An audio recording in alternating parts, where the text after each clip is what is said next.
In a move similar to his previous visits to Kedarnath in 2019 and Pratapgarh in 2014, Prime Minister Narendra Modi is set to visit the Vivekanand Rock Memorial in Kanyakumari after his relentless campaign for the ongoing Lok Sabha elections. Modi will stay there from May 30 to June 1, where he plans to meditate. So let's take a peek into Modi's post-campaign plans.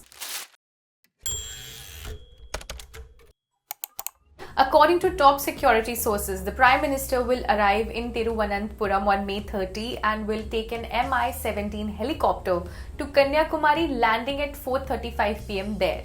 Then he will witness the sunset at 6:34 pm. Modi will return from Kanyakumari on June 1st at 3:30 pm and will then board an IAF aircraft for Delhi from Thiruvananthapuram airport at 4:10 pm. Security measures will be stringent. Now, the tourists will be advised to cancel their plans for the weekend and shop operations in the vicinity will be restricted. All bookings to lodges and hotels in the small town will be blocked by the police.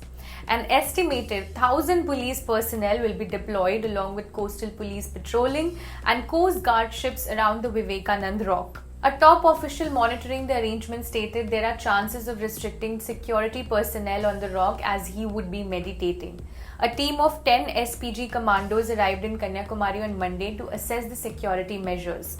Now, Modi's visit to Kanyakumari holds significant spiritual and symbolic importance for his followers.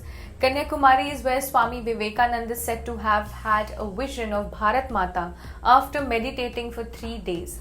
The statement highlighted that, and I quote, "Meditating at the same place shows PM Modi's commitment to bringing Swamiji's vision of a Vikasit Bharat to life."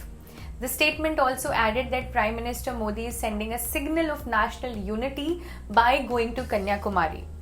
For more updates, keep watching the Indian Express.